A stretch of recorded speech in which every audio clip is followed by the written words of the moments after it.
Hello and welcome back to Rajasthan Akhada. Friends, today we will discuss Pressy writing.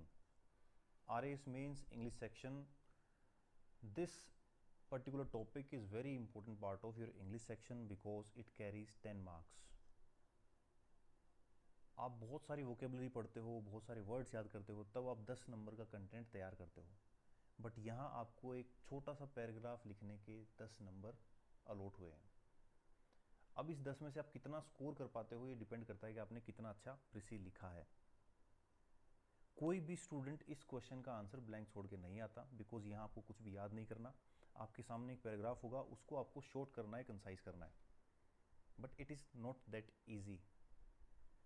इसीलिए इसके अंदर marks कम आते हैं, क्योंकि आपको नॉर्मली ऐसा लगता है कि ठीक है वहाँ से देख के कुछ वर्ड्स उठाए, कुछ सेंटेंस उठाए और हमने लिख दिया. बट इसको करने का भी तरीका होता है. एक्चुअली इसका मतलब क्या होता है, फिर क्या इसमें एक टेक्निक यूज़ की जा सकती है. इस टेक्निक को ही हम आज देखने वाले हैं, जिसे कहते हैं कैप्स टेक्निक. फिर हम देखेंगे कि इसको कैसे अप्लाई कर सकते हैं. प्रीवियस ईयर क्वेश्चंस जो प्रीसी के थे उसको हम सोल्व करने की कोशिश करेंगे. So let us start first with the meaning कि एक्चुअली होता क्या है. देखिए, it is an art. Art मतलब सीखी जा सकती है बार बार करने से. Of summarising a passage, speech और आर्टिकल. क्या इसके इंपॉर्टेंट इंग्रेडिएंट्स हैं. क्लैरिटी होनी चाहिए, कंसाइज होना चाहिए और एक्यूरेट होना चाहिए. और इसी के साथ साथ जो आपका पैराग्राफ है, जो क्वेश्चन पैराग्राफ है, उसका सेंट्रल आइडिया भी मेंटेन रहना चाहिए, वो लॉस्ट नहीं हो जाना चाहिए. आपके सेंटेंस फॉर्मेशन है वो बिल्कुल लॉजिकल होने चाहिए. क्या इसके की फीचर हो सकते हैं, ये चीज़ें आपको ध्यान रखनी है. जब आप प्रीसी राइटिंग लिखेंगे तब आपको ध्यान रखना है कि ये बातें मेरे प्रीसी के अंदर दिखनी चाहिए. सबसे पहला है brevity. It is significantly shorter than the original. 1/3 length में आपको इसको लिखना है. Clarity. It should be easy to read and understand. आपके प्रीसी से समझ में आना चाहिए कि आप कहना क्या चाहते हो. हैपहज़ार्ड नहीं होना चाहिए, डिसकनेक्टेड नहीं होना चाहिए. आपके सारा सेंटेंस का एक फ्लो होना चाहिए उसके अंदर. ऑब्जेक्टिविटी. ऑब्जेक्टिविटी का मतलब ये है, जो आपके सामने क्वेश्चन है आपको उसी का प्रीसी बनाना है. क्वेश्चन को देख के अपना पर्सनल ओपिनियन या आइडियोलॉजी या एग्जाम्पल या इंटरप्रिटेशन उसके अंदर इंक्लूड नहीं करना. और ये बहुत इंपॉर्टेंट पार्ट है. मान लीजिए कोई प्रीसी आता है नेशनलिज्म के ऊपर और आप कुछ इमोशनल होकर अपनी तरफ से कुछ ऐड कर देते हैं, तो वो बैकफायर करता है. फिर coherence. The idea should flow logically. आपके जो आइडियाज़ हैं, आपका सेंटेंस फॉर्मेशन है, बिल्कुल लॉजिकल होना चाहिए. And then Fidelity. फिडेलिटी का मतलब होता है the tone and intent of original passage must be preserved. मतलब वो ओरिजिनल लगना चाहिए कि जो ऊपर पैराग्राफ है आपने उसकी टोन और इंटेंट को बना के रखा हुआ है. तो ये तो होता है कि ये कुछ कैरेक्टरिस्टिक्स हैं जो आपके प्रीसी के अंदर दिखने चाहिए. प्रीसी क्या नहीं होता ये भी जानना जरूरी है. It is not a summary और लिस्ट ऑफ पॉइंट्स. ये केवल एक समरी नहीं है, लिस्ट ऑफ पॉइंट नहीं है कि आपने वहाँ से कुछ पॉइंट उठाए और आपने एक लिस्ट बना दी और आपका प्रीसी हो गया. ऐसा नहीं है. Note paraphrase with added explanation. आपको अपनी तरफ से कोई एक्सप्लेनेशन ऐड नहीं करनी है. Note copy paste of sentences from the original. और ये मिस्टेक बहुत सारे स्टूडेंट करते हैं कि कोई भी सेंटेंस आपको कॉपी पेस्ट नहीं करना. आपको उसे रिप्लेस करना है किसी एक अच्छे वर्ड से जो उस सेंटेंस का मीनिंग समझा सकता हो. क्या एक टेक्निक यूज़ की जा सकती है एक प्रीसी लिखने के लिए, तो जनरली हम इसे कहते हैं 5 step CAPS method of precis writing. इसके अंदर ये जो कैप्स है ये एब्रिवेशन है किसका. सबसे पहले C, comprehend the passage. Comprehension. Comprehension का मतलब आपको पूरा पैसेज एक बार पढ़ना है, फिर आपको स्पीड रीडिंग करनी है दोबारा, और आपको एक सेंट्रल आइडिया पता लग जाना चाहिए उसका. आपको उसका एक सेंट्रल आइडिया और उसकी टोन समझ में आ जानी चाहिए कि ये पूरा जो पैसेज है कहना क्या चाहता है. आपको क्या पूछना है, what is this mainly about. तो आपका शुरुआत का पहला स्टेप ये होना चाहिए, एक बार ध्यान से पढ़ो, फिर दोबारा एक स्पीड रीडिंग करो उसकी, और सेंट्रल आइडिया और टोन को अपने दिमाग में रखो. उसके बाद दूसरा है एनालाइज द की पॉइंट्स. यहाँ आप एक रफ पेज के ऊपर, जो आपकी कॉपी के एंड में एक पेज होता है, उसमें आप 5 की पॉइंट वहाँ से निकाल लो. 5 की पॉइंट. वो की पॉइंट हो सकता है आपने सेंटेंस को ही कॉपी कर लिया हो कहीं जो आपको बहुत इंपॉर्टेंट लगा, तो ये सेकंड पार्ट है, तो सेकंड पॉइंट है, underline and list only essential fact and arguments. तो वहाँ अंडरलाइन कर लो या शॉर्ट में कहीं लिख लो आप उसको। देन ये दोनों जब स्टेप हो जाएंगे, उसके बाद जो ये लास्ट के 3 स्टेप हैं ये आपको एक साथ करने हैं, एक साथ करने हैं। कैसे होंगे ये? Paraphrase in your own words. अब जब आपने पूरे पैराग्राफ को पढ़ लिया है, अब आप इसमें से 2-2 सेंटेंस को उठा के उसे पैराग्राफ करना शुरू, पैराफ्रेज करना शुरू करो। पैराफ्रेज मतलब अपनी लैंग्वेज में लिखना। Paraphrase without कॉपिंग। अब यहाँ पे आपको कॉपी नहीं करनी है। देखो होता क्या है कि आपको जब पूरा पैराग्राफ पढ़ोगे तो आपको इसका सेंट्रल आइडिया समझ में आ गया, इसकी टोन समझ में आ गई, आपने 5 इसमें से इंपॉर्टेंट पॉइंट्स निकाल लिए। अब आपको क्या करना है, आपको हर 2 सेंटेंस, जैसे शुरुआत का 1 सेंटेंस अगर बड़ा सेंटेंस है तो, या 2 सेंटेंस, इन दोनों को उठा के इसे पैराफ्रेज करना है। पैराफ्रेज का मतलब अपनी लैंग्वेज में लिखना है। यूज फॉर्मल प्रिसाइज वोकेबलरी, बहुत इंपॉर्टेंट बात है ये, प्रिसाइज वोकेबलरी। अभी तक जो आपने मेहनत करी है एंटोनिम सीखने में, सिनोनिम सीखने में, one word substitution. One word substitution का मतलब ही ये होता है कि आपके पास एक सेंटेंस है, उसको आप एक वर्ड से सब्सटीट्यूट करोगे। तो अभी तक जो आपने सीखा है वो सारा यहाँ पे इंप्लीमेंट करना आपको।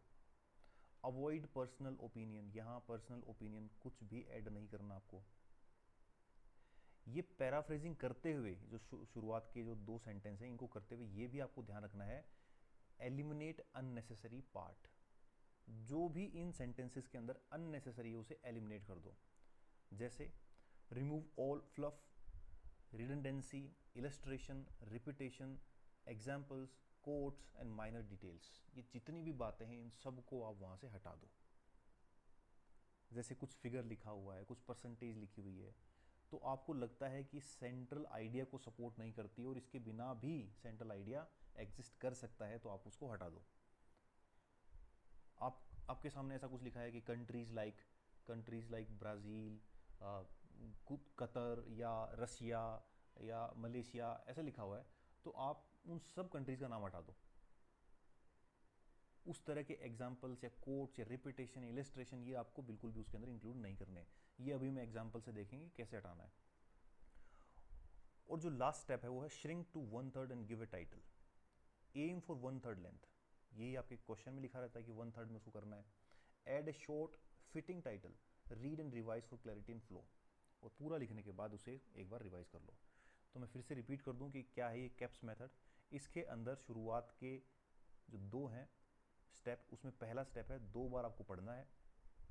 सेंट्रल आइडिया क्या है उसको केवल दिमाग में रखना है, कुछ भी लिखना नहीं इस वक्त तक। पहले स्टेप में एक बार पूरा पढ़ो, फिर दोबारा से स्पीड रीडिंग करो, सेंट्रल आइडिया और टोन को दिमाग में रखो, ताकि आप जब सेंटेंस को पैराफ्रेज करोगे तो आप जो कोर आइडिया उससे डेविएट ना हो जाओ। इसलिए आपके दिमाग में रहना जरूरी है कि इस पूरे पैराग्राफ का सेंट्रल आइडिया क्या है। पहला स्टेप होने के बाद दूसरा क्या करेंगे, 5 पॉइंट निकालेंगे उसमें से, बहुत इंपॉर्टेंट 5 पॉइंट। ये हो जाएगा आपके जो पूरा पैराग्राफ है उसका कॉम्प्रिहेंशन एंड एनालिसिस। अब ये सेंट्रल आइडिया, 5 पॉइंट और टोन आपके दिमाग में बैठ गई है।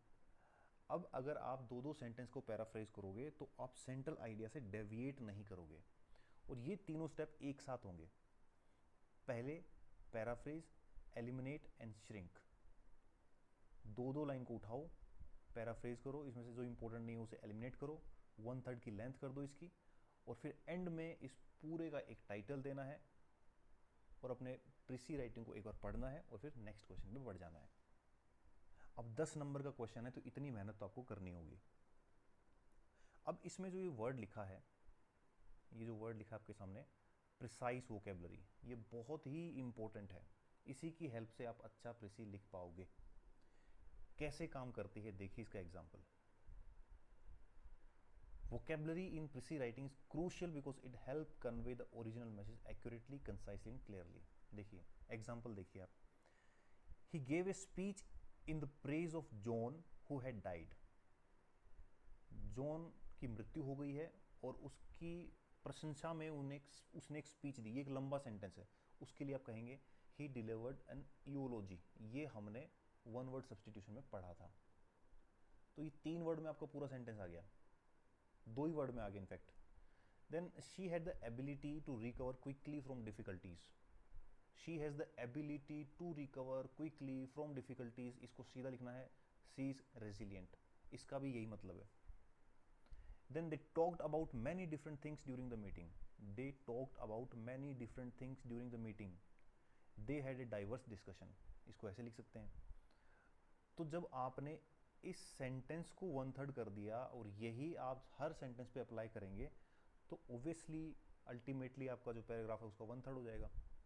The government took step to bring something new into existence. इसके लिए आप कैसे लिखेंगे? The government initiated reforms. That's it. अब आपको पूरा सेंटेंस जो पढ़ लिया है उसको जितना हो सके आपको छोटे जो वर्ड्स हैं उसमें बताना है और उस वर्ड के अंदर या 2 वर्ड आपने यूज़ किए हैं उसके अंदर इसका ओरिजिनल आइडिया दिखना चाहिए, झलकना चाहिए. He is known for always helping others. जो हमेशा दूसरों की मदद करता है, इसके लिए हमने एक वर्ड पढ़ा था altruistic. He is altruistic. The plan was not successful because it was not carefully thought out. Plan इसलिए सक्सेसफुल नहीं हुआ, सफल नहीं हुआ क्योंकि उसे ध्यान से नहीं बनाया गया था. तो इसे आप लिख सकते हैं then the plan fail due to poor planning. अब यहाँ सक्सेसफुल है तो इसका आप नेगेटिव सेंटेंस बना दें, हो सकता है उससे शॉर्ट हो जाए. She spoke in a way that was very convincing.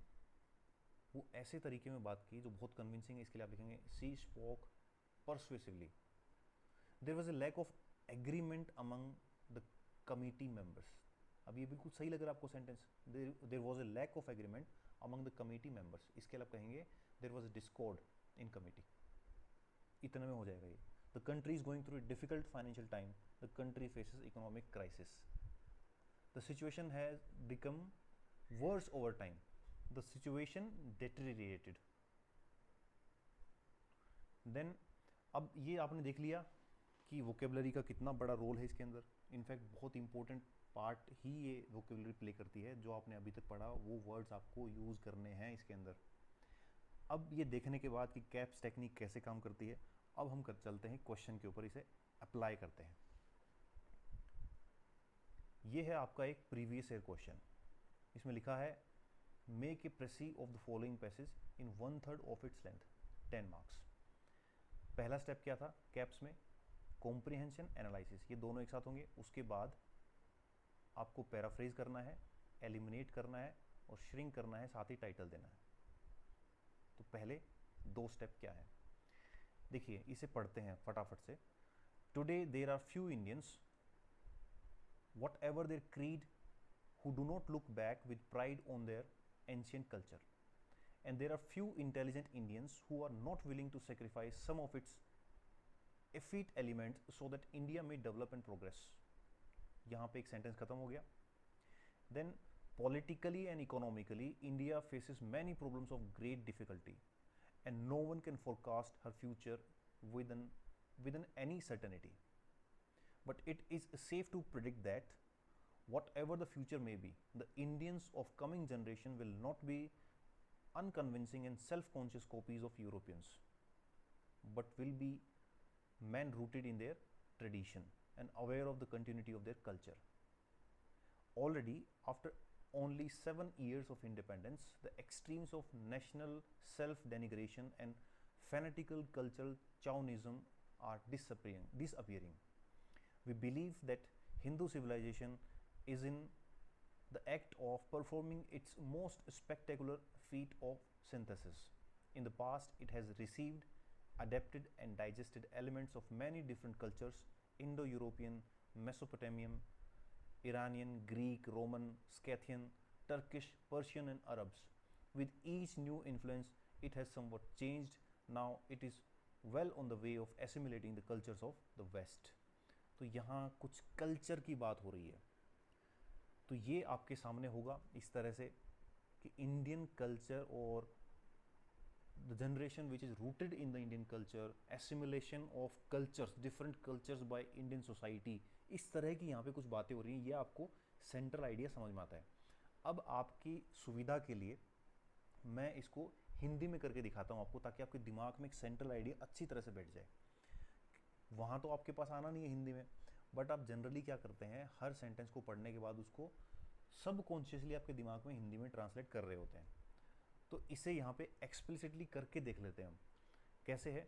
Today there are few Indians whatever their creed who do not look back with pride on their ancient culture. आज बहुत कम भारतीय हैं, चाहे उनका धर्म कुछ भी हो, जो अपनी प्राचीन संस्कृति पर गर्व से पीछे नहीं देखते हैं। पहली बात ये कही इसके अंदर। And there are few intelligent Indians who are not willing to sacrifice some of its effete elements so that India may develop and progress. और बहुत कम समझदार। अब इस तरह की जो बातें आती है, इसका मतलब यहाँ आपको शॉर्ट करने का एक पॉइंट मिल गया है। बहुत कम समझदार, मैं आपको बताऊंगा कि इसे किस तरह से शॉर्ट करते हैं। भारतीय ऐसे हैं जो भारत के विकास और प्रगति के लिए उसकी कुछ जर्जर तत्वों की बलि देने के लिए तैयार नहीं है। ये सेंटेंस है नेगेटिव, इसे पॉजिटिव करोगे तो ये बहुत शॉर्ट हो जाएगा। देन हमने पढ़ा था politically and economically India faces many problems of great difficulty. इसका मतलब ये है राजनीतिक और आर्थिक रूप से भारत कई कठिन समस्याओं का सामना कर रहा है। And no one can forecast a future with any certainty. और कोई भी उसके भविष्य की निश्चित भविष्यवाणी नहीं कर सकता। But it is safe to predict that whatever the future may be, the Indians of coming generation will not be unconvincing and self-conscious copies of Europeans. हालांकि निश्चित भविष्यवाणी नहीं की जा सकती, लेकिन ये कहना सुरक्षित है कि चाहे भविष्य जैसा भी हो, आने वाली पीढ़ियों के भारतीय यूरोपियों के अविश्वसनीय और आत्मचेतन नकल नहीं होंगे, but will be man rooted in their tradition and aware of continuity of their culture. बल्कि वे अपनी परंपराओं में जड़ित और अपनी संस्कृति निरंतरता से परिचित व्यक्ति होंगे। Already after only 7 years of independence, the extremes of self denigration and fanatical cultural chauvinism are disappearing. सिर्फ 7 वर्ष की स्वतंत्रता के बाद ही भारत राष्ट्रीय आत्मनिंदा और उग्र सांस्कृतिक अंधराष्ट्रवाद के चरम रूप लुप्त हो रहे हैं। Then we believe that Hindu civilization in this act of performing its most spectacular feat of synthesis। हम मानते हैं कि हिंदू सभ्यता अपनी सबसे अद्भुत समन्वयात्मक उपलब्धि को पूरा करने की प्रक्रिया में है। In the past it has received, adapted, digested elements of many different cultures। अतीत में इसने कई विभिन्न संस्कृतियाँ जैसे कि भारत यूरोपीय, मेसोपोटामियम, ईरानियन, यूनानी, रोमन, शाक, तुर्क, फारसी और अरब के तत्वों को ग्रहण किया, अनुकूलित किया और आत्मसात किया। With each new influence it has somewhat changed. प्रत्येक नए प्रभाव के साथ ये कुछ हद तक परिवर्तित भी हुआ। Now it is well on the way of assimilating the cultures of the west. अब ये पश्चिम संस्कृति को आत्मसात करने की दिशा में अच्छी तरह अग्रसर है। अब इतना पढ़ने के बाद जब आपने कॉम्प्रिहेंड कर लिया आपके दिमाग में, क्योंकि मैंने 2 बार पढ़ा आपके सामने, मैंने हिंदी भी साथ में रखी है ताकि आपको अच्छी तरह से समझ में आ जाए। अब इसे पूरा पढ़ने के बाद आपको एनालाइज करना है कि इसमें से सबसे इंपॉर्टेंट 5 बातें क्या हो सकती हैं। चाहे आप इसे यहीं अंडरलाइन कर लें या आप शॉर्ट में कहीं इसको लिख लें। 5 बातें क्या हो सकती हैं? देखिए, पहली बात जो हमें समझ में आती है वो ये है कि most Indian today feel proud of their ancient culture. उसमें लिखा है ना कि फ्यू इंडियंस ऐसे होंगे जो ऐसा नहीं मानते होंगे, तो इसका मतलब ये है कि most of the Indians feel proud of their ancient culture, though some are ready to let go of outdated parts of the progress. उसमें से कुछ लोग मानते हैं कि जो चीज़ें आउटडेटेड हो गई हैं उनको छोड़ दिया जाए। भाई एंशिएंट कल्चर पे प्राउड तो है, बट कुछ चीज़ें जो आउटडेटेड हो गई हैं उनको छोड़ दिया जाए। इंडिया के सामने पॉलिटिकल और इकोनॉमिक चैलेंज हैं, ये आपको याद होगा। एंड फ्यूचर इज अनसर्टेन, ये भी आपको पता होगा। But future Indians will stay rooted in their culture, not blindly imitate the west. जो हमारे आने वाली जनरेशन है उनके पैर ज़मीन पे ही होंगे, वो बिल्कुल कॉपी नहीं करेंगे वेस्ट की। Since independence extreme self criticism and cultural arrogance is fading. Independence के बाद से ही एक्सट्रीम सेल्फ क्रिटिसिज्म और कल्चर का जो एरोगेंस होता है वो फेड हो रहा है। ऐसा नहीं है कि हम एरोगेंट हो गए हमारे कल्चर को लेके।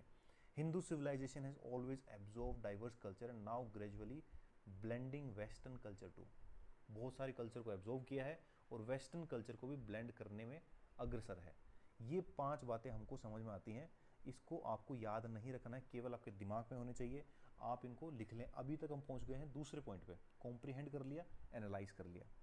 अब हम चलते हैं तीसरे स्टेप पे, जो था CAPES, कैप्स मेथड में ये तीनों एक साथ होंगे, पैराफ्रेज, एलिमिनेट और श्रिंक।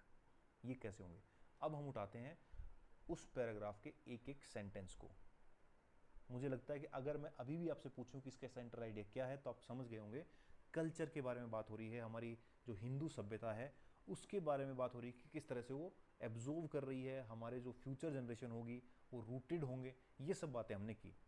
बट इन बातों से हो सकता है आप ना लिख पाएँ एक अच्छा प्रेसी, तो इसलिए आपको अगेन तीसरे स्टेप में जाना होगा और आपको दो दो सेंटेंस उठाने होंगे, एक एक सेंटेंस उठाना होगा और उसको आपको शॉर्ट करना होगा। वो कैसे करेंगे आप? देखिए, if you remember, the first original sentence was, today there are few Indians, whatever their creed, who do not look back with pride on their ancient culture. इसका हिंदी अर्थ क्या था?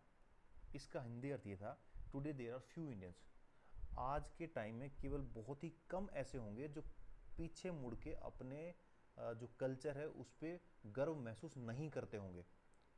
तो इसका मतलब बहुत सारे लोग करते होंगे, तो इसे आप शॉर्ट में लिख सकते हैं, most Indian proudly cherish their ancient culture. कैसे अप्लाई किया आपने इस टेक्निक को? Few who do not look back with pride, तो ये डबल नेगेटिव हो गया। डबल नेगेटिव मतलब बहुत कम जो नहीं देखते होंगे, तो इसका उल्टा क्या होगा? बहुत सारे देखते होंगे। तो इस तरह के जो सेंटेंस होते हैं उसको आपको ध्यान से देखना है, और प्रीसी राइटिंग के क्वेश्चन में इस तरह की बातें होती हैं एक सेंटेंस को लंबा करने के लिए। Simplified to most proudly cherish, whatever their creed, इसको एलिमिनेट कर दिया because not essential to the core meaning. अब यहाँ लिखा है ना कि वॉट एवर देयर क्रीड, तो ये अननेसेसरी पार्ट है, इसको हटा दो। तो इसलिए most Indian proudly cherish their ancient culture, ये बताना जरूरी नहीं है कि उसकी कोई भी क्रीड होगी। Ancient culture kept as it is because it is the key concept. Ancient culture को आप किसी भी तरह से रिप्लेस नहीं कर सकते, बिकॉज यही सबसे इंपॉर्टेंट बात है। जो कोर सेंट्रल आइडिया आपके दिमाग में वही तो है, कल्चर। इसको आप रिप्लेस नहीं कर सकते। तो आपको ध्यान देना होगा कि एक पर्टिकुलर सेंटेंस में कौन सी ऐसी बातें हैं जिसको निकाल के फेंका जा सकता है, और कौन सी ऐसी बात जो कि मेरा जो सेंट्रल आइडिया था उससे जुड़ी हुई है, मैं उसको हटा नहीं सकता या मैं हटा नहीं सकती। ठीक है, देन ये हो गया हमारा पहला सेंटेंस। तो मैं इसे ही प्रीसी में यूज करूंगा, ध्यान रखिएगा, लास्ट में मैं जोड़ के बताऊंगा सारे।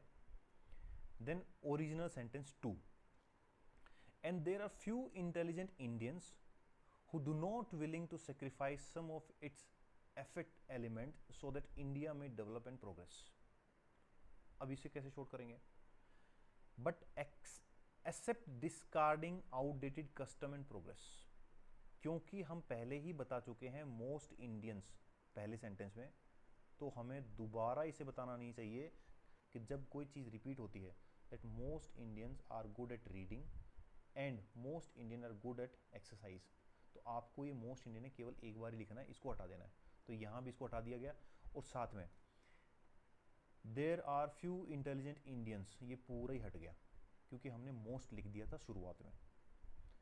नॉट विलिंग टू सेक्रीफाइस, ये नेगेटिव सेंटेंस हो गया। देखिए कैसे अप्लाई किया, few intelligent Indians who are not willing, तो ये पहली sentence double negative, simplify to accept.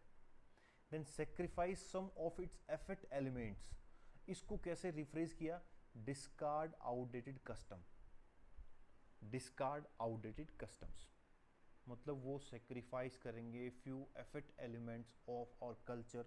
इसका मतलब ये है डिस्कार्ड आउटडेटेड कस्टम्स, क्योंकि आपको प्रीसी के अंदर सिंपल लैंग्वेज भी लिखनी है।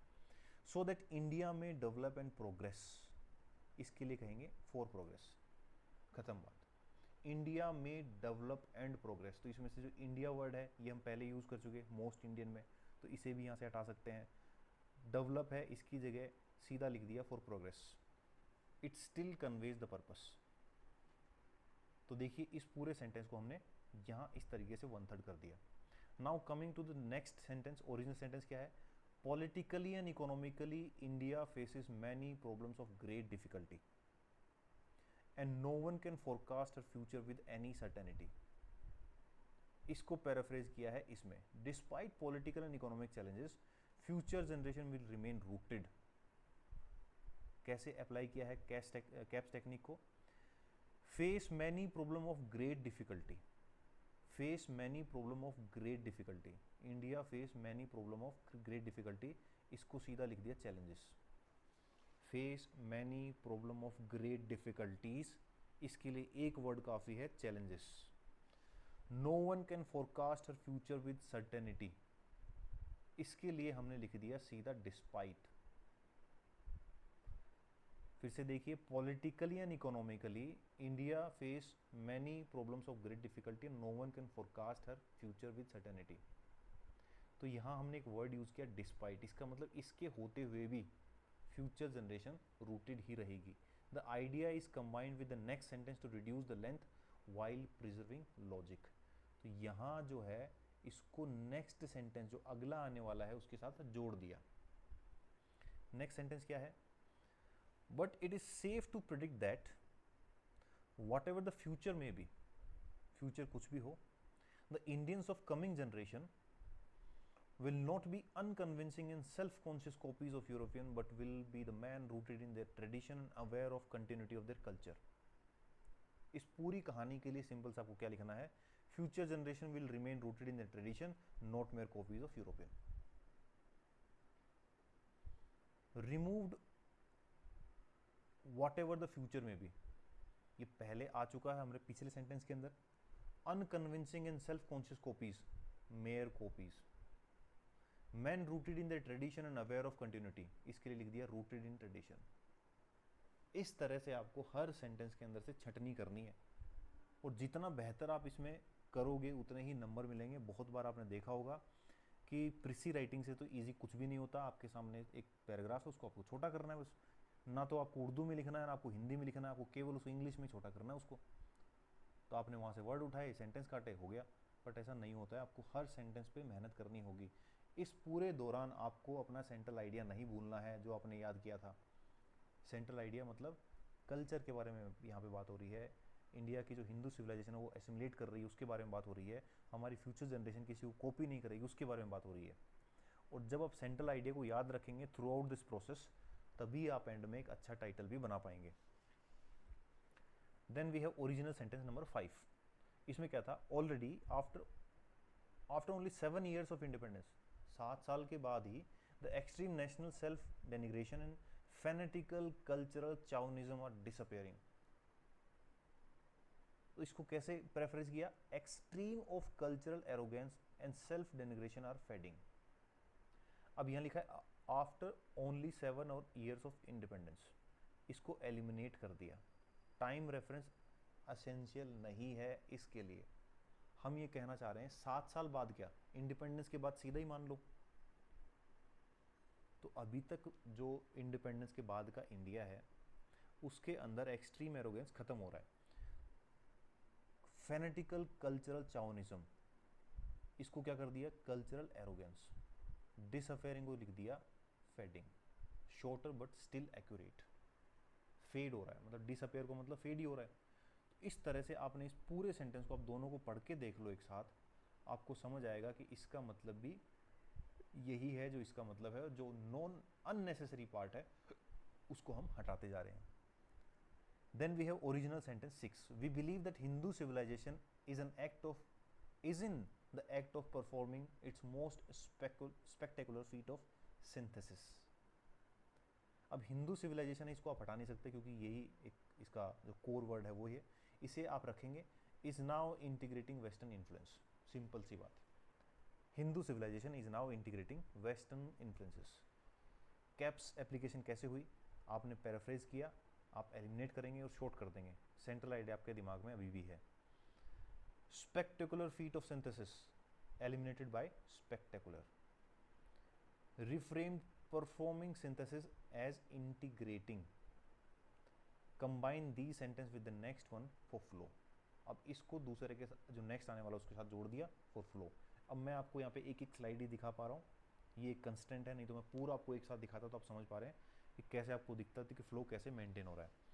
नेक्स्ट इस हमारा जो ओरिजिनल सेंटेंस है वो है in the past it has received, adapted, digested elements of many different cultures. ये कल्चर्स के यहाँ पे एग्जाम्पल हैं। तो इसे कैसे आप रिप्लेस करेंगे? Hindu civilisation known for assimilating diverse cultures. पिछली लाइन में क्या था? Hindu civilisation is now integrating western influence. known for assimilating diverse cultures. The entire list of cultural influence was eliminated. Too detail for Prissy. जो detail है सारी हटा दी, इसकी जगह लिख दिया assimilating diverse cultures. Received, adapted, digested, इसके लिए लिख दिया assimilating. Reworded historically grounded sentence into general truth for simplicity. और जितने भी एग्जाम्पल थे इनको हटा दिया, ये ज़रूरी नहीं है. जब भी आपके सामने इतने सारे एग्जाम्पल हों तो उसके लिए एक वर्ड आप ढूंढने की कोशिश करें. तो यहाँ कल्चर्स की बात हो रही है तो केवल आप लिख दें डिफरेंट कल्चर्स, दैट्स इट. ठीक है, तो ये हुआ आपका 7 सेंटेंस इसके अंदर थे जो हमने इसको प्रिसाइज किया. अब इन सबको जोड़ के आपका फाइनल प्रिसी क्या बनता है उसे पढ़ो. मोस्ट इंडियंस, इस पे ध्यान मत दो अभी. Most Indian proudly cherish their ancient culture but accept discarding outdated custom for progress. याद आ रहा है आपको सब कुछ? एग्जैक्टली वही कन्वे हो रहा है. Despite political and economic challenges future generation will remain rooted in the tradition, not mere copies of European. यही बात की थी हमने. Extremes of cultural arrogance and self denigration are fading.